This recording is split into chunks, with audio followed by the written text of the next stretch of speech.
You think you know what happened inside that steel cage at Bad Blood? You think the broadcast showed you everything? Think again. What WWE didn't want you to see, what they deliberately cut from the main broadcast, what they tried to hide from the WWE universe, that's what we're exposing today. And trust me, after you see what really went down in that director's cut, you'll understand why Drew McIntyre has every right to be absolutely furious. This isn't just about a match anymore. This is about a conspiracy, about manipulation, and about the biggest cover-up in modern WWE history. Before we dive into the controversy that's tearing the wrestling world apart, I need you to do something. Look at the carnage from Bad Blood and tell me in the comments who actually won this war, because what you saw on TV and what really happened are two completely different stories. Let's rewind to how we got here. This wasn't just another rivalry. This was personal, visceral, and downright nasty. Drew McIntyre crossed every line imaginable. He took Centimeter Punk's most treasured possession, that AEW World Championship bracelet with his wife and dog's name on it, and turned it into a weapon of psychological warfare. He wore it like a trophy, flaunted it on television, and used it to mock Punk at every opportunity. But it went deeper than that. McIntyre didn't just steal a bracelet. He stole Punk's peace of mind. Every week, Drew would appear on our screens, that bracelet dangling from his wrist, a constant reminder that he had something Punk cherished more than any championship. The mind games were diabolical. McIntyre knew exactly what he was doing, poking at old wounds, bringing up Punk's injuries, his age, his time away from wrestling. This was psychological torture dressed up as sports entertainment. And then there was the tricep injury, the very injury that Drew McIntyre caused, the injury that should have ended their feud before it began, became fuel for the fire. Punk came back from that injury not just to wrestle, but to destroy the man who caused it. The hatred was palpable. You could feel it through your screen every time these two men were in the same arena. Here's a question for the longtime fans. What was the most disrespectful thing Drew did during this feud? Drop your answer below because this rabbit hole goes deep. Now, Hell in a Cell at Bad Blood was supposed to be the end. The final chapter. The structure where careers are made and broken, where blood is spilled, and where only one man walks out victorious.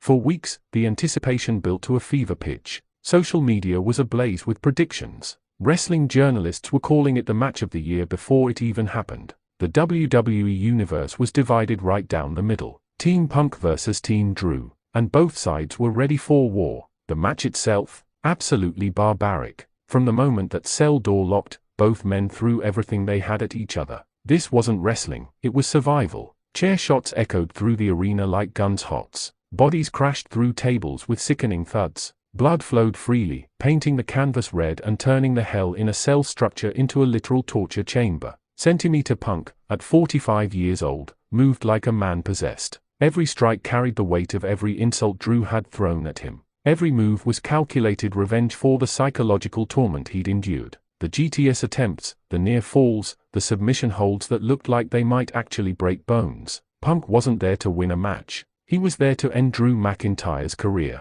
But Drew McIntyre was equally vicious. The Claymore kicks came fast and furious. The future shock DDTs on the steel. The way he weaponized every single part of that demonic structure showed a side of McIntyre we'd never seen before. This wasn't the heroic Scottish warrior. This was a man consumed by his need to prove he was better than the self-proclaimed best in the world. The director's cut reveals something the live broadcast glossed over completely. There were at least 3 instances where the referee hesitated on counts that should have been 3. Watch the footage carefully. Drew's shoulder was down for what appeared to be a full 3 count after one particular GTS, but somehow, the referee's hand stopped just short. Was it a slow count? Was it intentional? The conspiracy theorists are having a field day, and honestly, can you blame them? Let me ask you this, have you ever seen a referee make mistakes that consistently favor one competitor? Drop a comment if you've noticed this pattern in WWE. Then there's the bracelet moment. The moment that defined the entire match. When Centimeter Punk finally retrieved that AEW bracelet from Drew McIntyre, the emotion was overwhelming.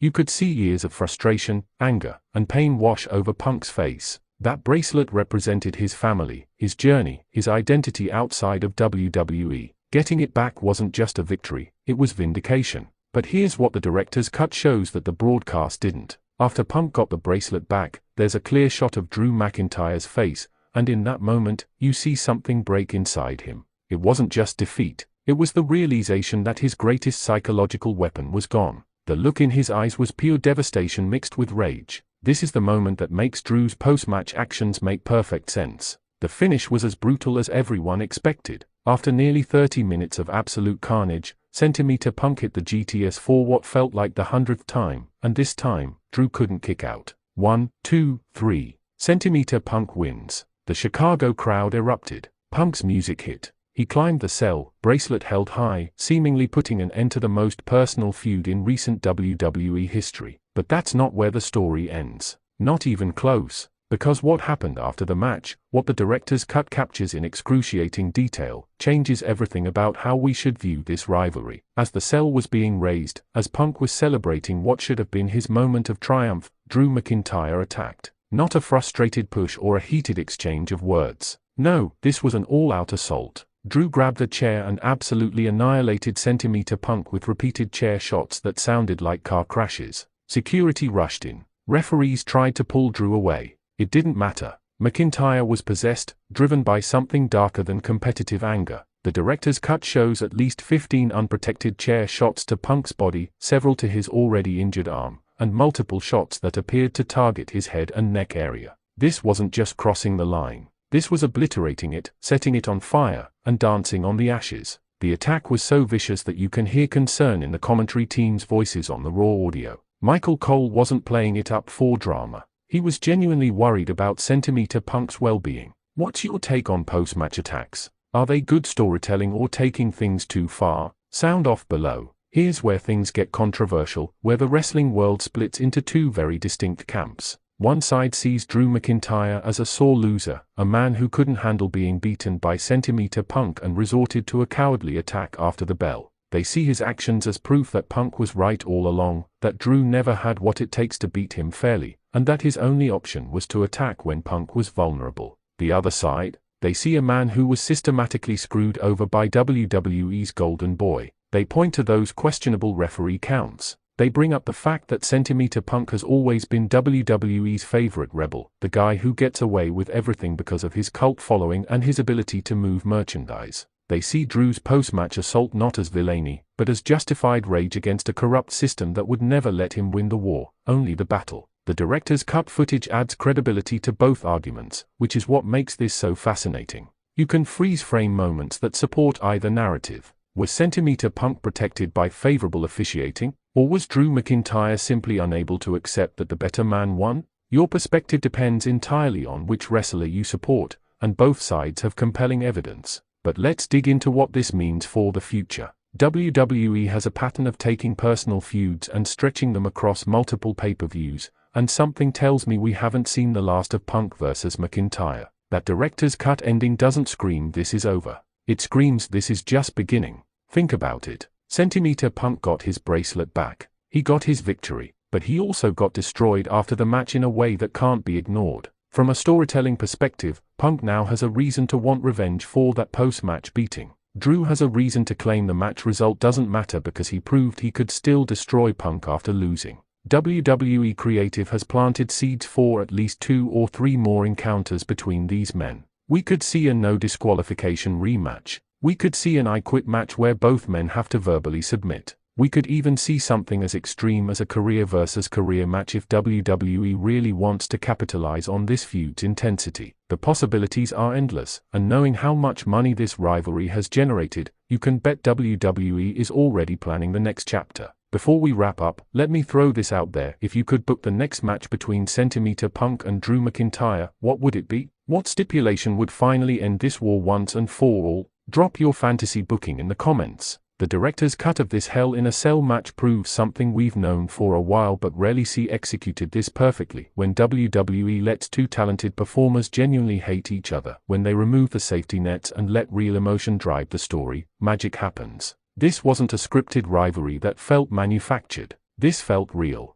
The hatred felt real. The violence felt real. And that's why it resonated so deeply with fans. Centimeter Punk and Drew McIntyre didn't just have a Hell in a Cell match. They had a war that exposed the very best and very worst of professional wrestling. They showed us that wrestling can still be unpredictable, still be shocking, still make us lean forward in our seats and wonder what's going to happen next. In an era where fans often complain that everything feels scripted and predictable, Punk vs. Drew was a breath of fresh air, even if that air was filled with the scent of blood and broken dreams. The director's cut footage reveals a story within a story, a narrative that goes beyond who got their hand raised at the end. It shows us the moments between the moments, the glances, the hesitations, the raw emotions that the live broadcast couldn't fully capture. It's a masterclass in storytelling, and whether you're Team Punk or Team Drew, you have to appreciate the artistry of what these two men created inside that cell. So here's the final question, the one that really matters: was Bad Blood 2024 the end of Centimeter Punk vs. Drew McIntyre, or was it just the end of the first act in a much longer story? Based on what we saw in the director's cut, based on the post-match carnage and the seeds planted for future confrontations, I think we all know the answer. This war is far from over.